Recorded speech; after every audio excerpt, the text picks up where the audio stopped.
Hi, everybody. This is International Master David Pruss for Chess.com.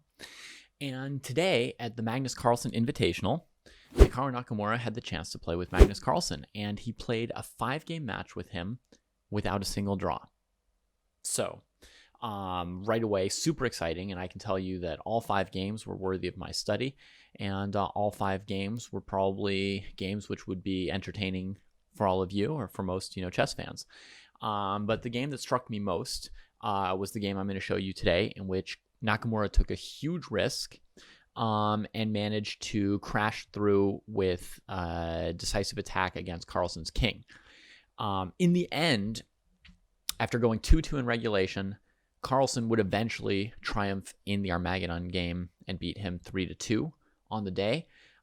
So, maybe I should have looked at one of the Carlsen games, but one of the games that Carlsen won, but I'm not denying that Carlsen won. I'm just looking at the game that was the most exciting to me.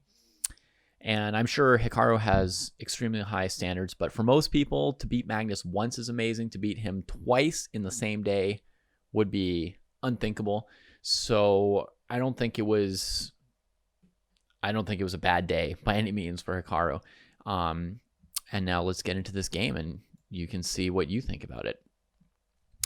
It starts out with a Ruy Lopez, and I think I saw Carlsen in some blitz games playing this stuff with early bishop c5 Ruy, so it's possible that Naka was specifically prepared for it.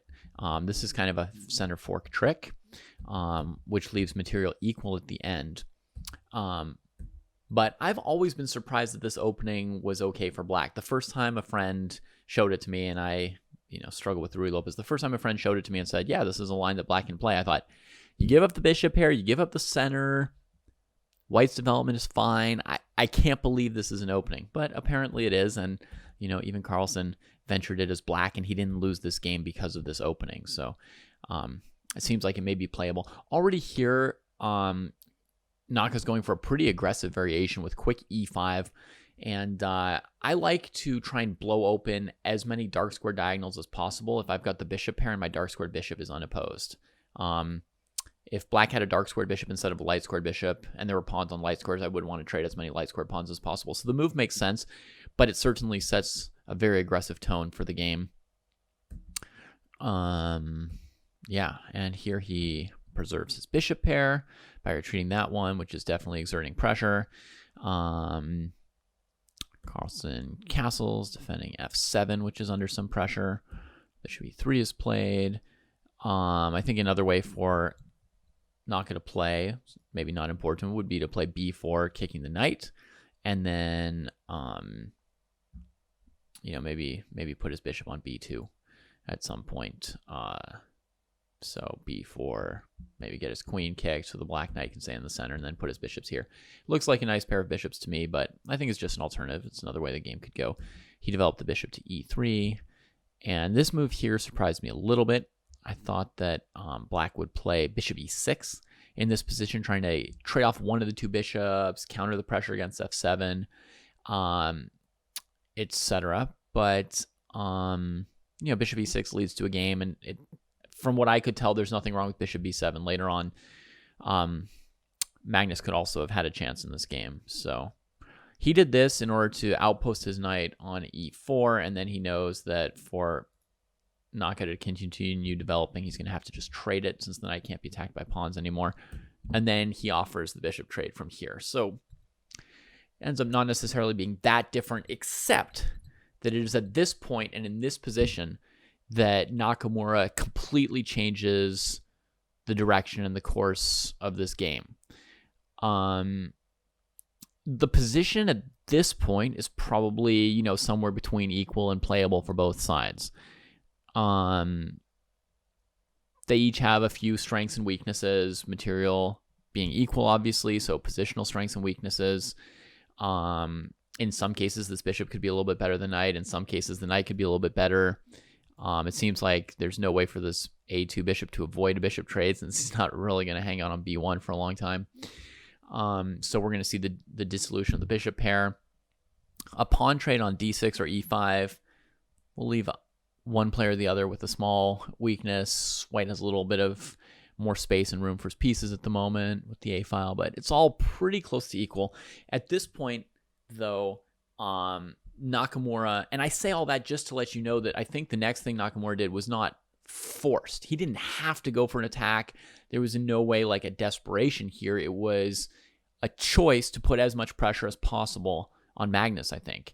Or a very confident choice. Maybe he was really feeling good and it had nothing to do with, well, you're always trying to put pressure on your opponent, right? So in any case, there are some sort of normal moves that Naka could play that would be sort of more neutral here, like the move bishop to b3 maybe is one move. Just saying like, hey, if you want to trade off the bishop pair, you're going to fix my pawns on the queen side and we'll keep playing that position. I've also made sure to open the A file. So something like that could have been done.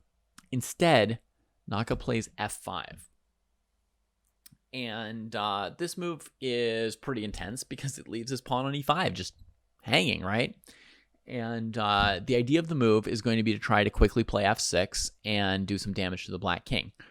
But, I mean, you're giving up a pawn. The black king has no weaknesses, and the black pieces aren't particularly stranded on the queen side. I mean, they're on the most active squares possible, but they're not far away either. So it's plausible that black's going to have great defensive resources, and I'm sure Naka saw plenty of good defensive resources for his opponent and still decided to go for this. So Magnus trades off the bishop on a2. I also looked at rook e8, which is interesting, but it's not what I really want to get into. I want to get into how Magnus could or couldn't have defended against Hikaru's idea of f5 and f6 one move from now. So first he trades here and takes the pawn. Okay, perfectly reasonable. Rook e8 was an alternative, but this is perfectly reasonable. And here, of course, Hikaru follows up with f6, which is the point of the whole thing. The point of leaving his pawn hanging was that he was going to get a pawn to f6 by force, and it was going to rock the black king position a little bit. But here is where the really big lesson lies in this game. Question is whether, white wants to take black's pawn or black wants to take white's pawn. That's the weird question here. Normally in a position where one player is attacking the other person's king, tempo is super important. Time, right? And you'd be like, oh gosh, if only I had time to take this pawn, I would destroy black's king. And black would say, if only I had time to trade off this pawn on f6 before it becomes a thorn in my side, then, I can cover my king with, my pieces. But here we have a very, very odd situation, actually, where, in my opinion, in several variations, if this pawn comes to g7, it becomes a traitor pawn, which kind of shelters the black king. The black king's able to hide behind it, and since white is not able to check with a knight on f6 or h6, or get a heavy piece to h8 or f8, the pawn on g7 ends up kind of blocking white's own attack. Whereas if black takes on f6, he actually opens the g file himself and proves unable to defend along that file, which is what happens to Carlsen in the game. He took this pawn, and he then eventually does succumb to the attack along the g file. So the first defense I looked at for black when I looked at this position was knight to g6. That's how I play chess. If I were blitzing things out or low on time or whatever, I would say, hey, let's just plop pieces in front of my king, right, on this side of the board. But this defense is not super resilient for black. It's not bad, but white is perfectly okay. So one variation, for example, that I looked at was taking here. I'm not going to show you all of them, but I'm going to give you one little sample. White goes after the f7 square. If rook e7, there's bishop g5. So it's awkward for black to defend this, and knight f4 is one option to sort of keep white off of f7 for a moment. And then white's able to win a pawn on f4. And we get a position like this where eventually white's going to win the pawn on f4 and technically be up a pawn on g7. But the pawn on g7 is basically going to shield black for a while.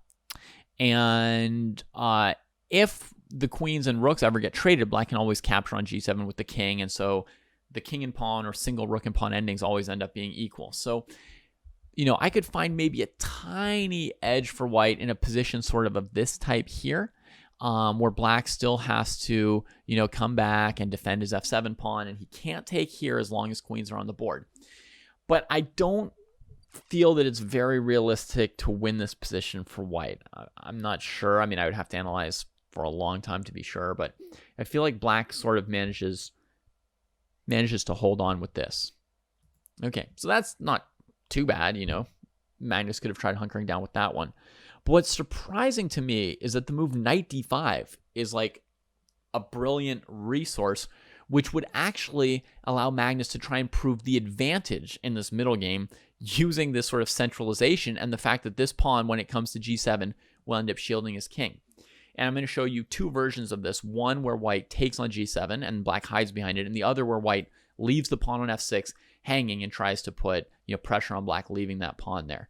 So first, let's take on g7, and let's introduce you to the idea that this pawn can actually shelter black instead of hurting black. After the rook has to move, we're never playing king takes g7, bishop h6 check or whatever. So after the rook moves, I'm going to play queen f3 for white, and then just queen d7 for black. And what you're going to see here is I can't break through on this square here. Black has everything on the board defended almost except, h7 and h8. It's hard for me to maneuver enough heavy pieces through h7 to get to h8. Additionally, black's got this strong passed pawn in the center and a strong knight in the center, and he can advance e4, gaining more space. He can play the move knight takes c3 at some point maybe to win another pawn. And from what I could tell, this position is actually quite bad for white. My analysis seemed to show, white's essentially down this e5 pawn and not in great shape at all. So you can see this is kind of killing white's dynamics to try and threaten checkmates on g7 or etc. So let's say that after knight d5, we try not taking, right? We try to hold on, and we play a move like bishop to g5, sort of keeping that tension, threatening to take, and then when the queen takes our bishop, we could take the rook. Keeping that tension, and if black takes on f6, we're still planning to destroy the position of his king and attack him, right? So for black, I would play rook to e8. Basically, I'm making it so that if f takes g7, it doesn't have a tactic on my rook, and I can just move my queen away and say, hey, yeah, you get the pawn on g7, and I hide behind it again. And we get a similar position to what you've seen last time. If white tries to keep the tension on f6 and g7, then white needs to look at moves like, queen g4, queen h4, that kind of thing. And I'm just going to give you one example. I looked at the move queen h4, trying to line up here and put the maximum pressure here. And then I found that black could actually suddenly take on c3 with that nice knight, weak pawns on this side of the board, hits the rook, and after some move from white, which could be pawn takes pawn or rook to a1, black's going to have the move queen d4 check. Trade off the queens and go into an endgame with a bunch of extra pawns on the queen side, and Magnus would have been winning if he had played this way, as far as I can tell. I mean, there's a lot of tough moves to find, and the game is still to be played out, but I feel like he's basically winning if he goes for this kind of a defense with knight d5. I also looked at the move rook a6 for white, trying to keep the bishop, put pressure with the rooks, so that if knight f6, I could maybe play rook takes f6, gf6, bishop h6, and go for checkmate with the bishop and queen again. But now black can just play king h8, avoiding the checkmate and giving back the exchange since we sacked an exchange on f6. And this kind of position is very close to lost for white. The other idea I had was after black takes on f6 to now say, haha, you took on f6. Now I bring the bishop here. I've got everybody ready to just destroy black over on this side of the board. But unfortunately, with one clever move, black can undo my whole attack. And you can pause the video if you want to give yourselves like a really hard, yet simple, yet hard little quiz. But here it goes. I'm going to show the best move for black here. And I think the only really good move for black, queen d7. Hitting this queen here, he gets out of the pressure on the knight. So if white moves the queen away, the knight is going to move away. And if white takes on f6, black will trade queens and then recapture. And white's really groveling in that rook and pawn ending again with this passed e-pawn for black. So my analysis seems to show that knight d5 would have been extremely strong for Magnus. So Naka took a big risk going for the whole thing. But Magnus calculated that g takes f6 was good for himself as well.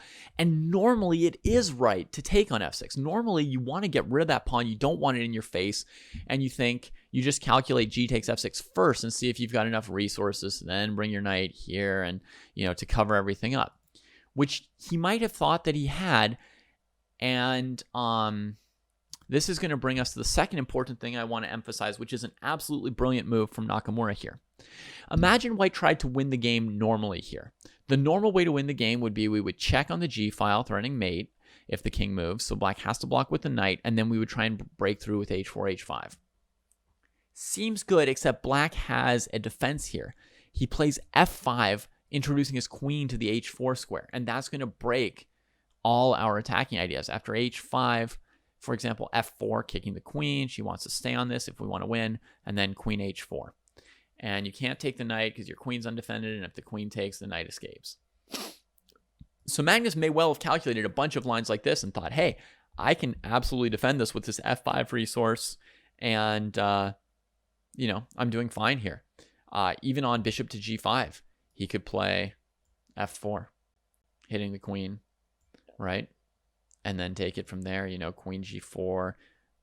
White's maybe still sort of threatening h5 in some cases, but, queen c8 or something, and it's just not plausible what white's doing anymore. Black's gotten a bunch of space for his pieces to defend this side of the board.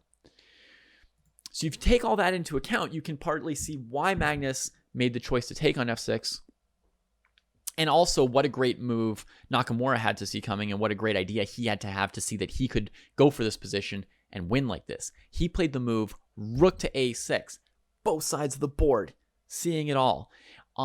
This move threatens to bring the rook to f6 and introduce a second problem for black on f7, as well as the problem on g7 that the knight has to shield the queen from checkmating there. So if black doesn't play the move in the game, which is to shield that rook off with rook b6, if black doesn't play that move, then there's like two different defenses. I'll just show you one as an example. I'll give you knight g6, maybe simpler one. Rook takes, rook e7,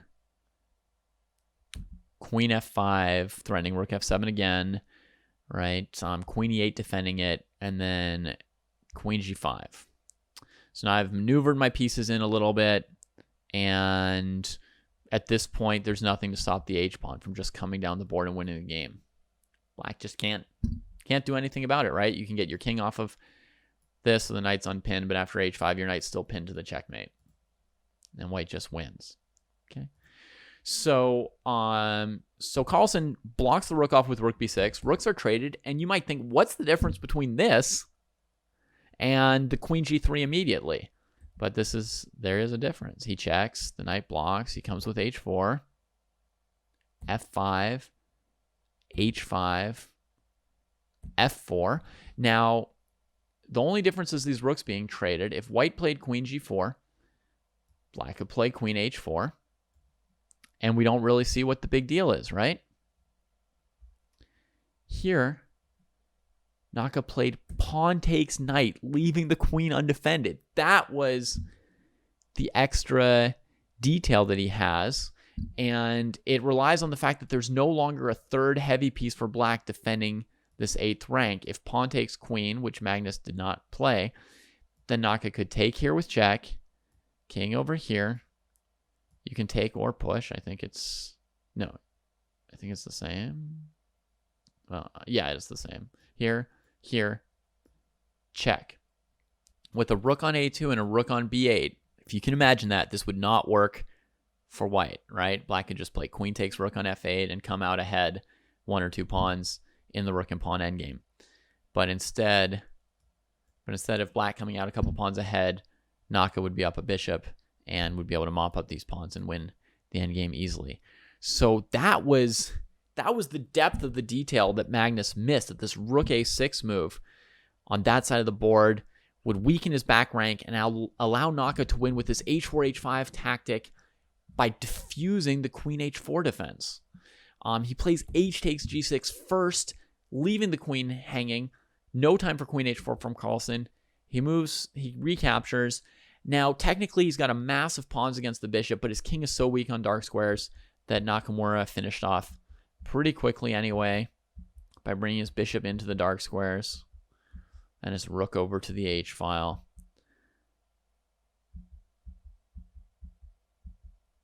And no queen trade.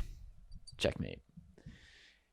Thoroughly brilliant and exciting from Naka. Some really long variations to calculate. I hope you both enjoy the ingenious tactic around rook a6, opening up this whole h4, h5 winning idea, and also can appreciate the interesting strategic question around the f6 pawn and should black take it or not, and what kind of risk Nakamura took by going for f5, f6 in that position, you know, sacking a pawn and then the f pawn as well. And creating this pleasing win when Carlsen couldn't appreciate all the details there. All right, well, there should be more exciting chess tomorrow as well. Hope you enjoyed this video. If you have any comments, let me know. And I'm always happy to try and improve it for you in the future. Take care.